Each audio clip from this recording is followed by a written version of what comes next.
సార్వత్రిక ఎన్నికల నేపథ్యంలో సాహితీ సాంస్కృతిక కళా రాజధానిగా పేరునిగిరిగిన తెనాలి ప్రాంతంలో రాజకీయ వాతావరణం ఒక్కసారిగా వేడెక్కింది. 2024 రానున్న ఎన్నికల్లో తెనాలి నియోజకవర్గ పీఠంపై అధిరోహించేది ఎవరనే అంశంపై సర్వత్రా ఉత్కంఠత నెలకొంది.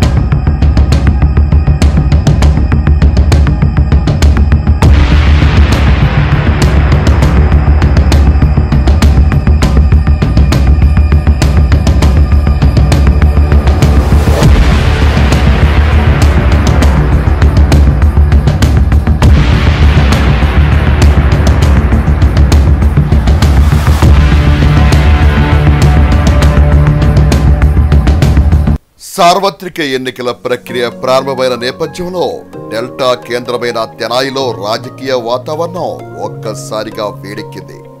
రాష్ట్ర రాజకీయాల్లో తనదైన ముద్ర వేసుకున్న తెనాలి నియోజకవర్గంలో ఓటర్ల నాడి పట్టుకోవటం రాజకీయ పార్టీలకు ఒక అంతు చిక్కని సమస్యగా మారింది. అనేక రంగాల్లో విశిష్ట స్థానం పొందిన తెనాలి రాజకీయ రంగంలోనూ తనదైన ఒక ప్రత్యేక స్థానం కలిగి ఉందని చెప్పడంలో ఎటువంటి అతిశయోక్తే లేదు. నియోజకవర్గం ఏర్పడిన నాటి నుండి 1982 వరకు కాంగ్రెస్ పార్టీకి ఈ నియోజకవర్గం కంచుకోటగా నిలవగా, తెలుగుదేశం పార్టీ ఆవిర్భావం తర్వాత తెలుగుదేశం పార్టీ అభ్యర్థులు అనేక మార్లు విజయ బావుట ఎగురేసి తెనాల్లో తెలుగుదేశం పార్టీ జెండాను రెపరెపలాడించారు. 2012 సంవత్సరంలో వైఎస్ఆర్ కాంగ్రెస్ పార్టీ ఆవిర్భావం తర్వాత జరిగిన 2 ఎన్నికల్లోనూ ఒకసారి వైఎస్ఆర్ కాంగ్రెస్ పార్టీ ఓటమి చెందగా, 2019లో జరిగిన ఎన్నికల్లో వైఎస్ఆర్ కాంగ్రెస్ పార్టీ అభ్యర్థి అన్నాబొత్తిన శివకుమార్, తెలుగుదేశం పార్టీ అభ్యర్థి ఆలపాటి రాజేం ప్రసాద్, జనసేన పార్టీ అభ్యర్థి నాదెండ్ల మనోహర్లపై గెలుపొందారు. కానీ 2024 ఎన్నికల్లో కాంగ్రెస్ తెలుగుదేశం పార్టీలు కాకుండా వైఎస్ఆర్ కాంగ్రెస్ పార్టీ జనసేన పార్టీలు ప్రధానంగా పోటీ పడుతున్నాయి.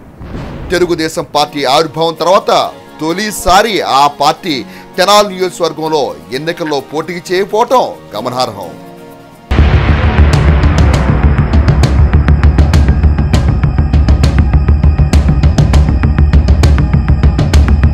ఉమ్మడి పొత్తులో భాగంగా తెనాలి సీటును జనసేన పార్టీకి కేటాయించడంతో తెలుగుదేశం, జనసేన, భారతీయ జనతా పార్టీ కూటమి అభ్యర్థిగా నాదెండ్ల మనోహర్ ఎన్నికల్లో పోటీలో నిలిచారు.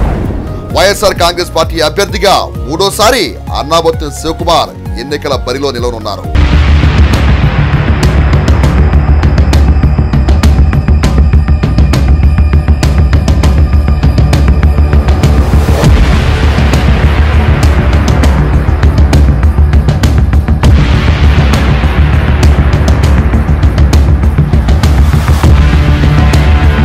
స్వాతంత్ర పోరాటం నుండి ఎంతో చైతన్యం కలిగిన ప్రాంతంగా పేరొందిన తెనాలిలో రానున్న ఎన్నికల్లో ఓటర్లు ఏ ప్రాతిపదికన తీర్పునిస్తారో వేచి చూడాలి.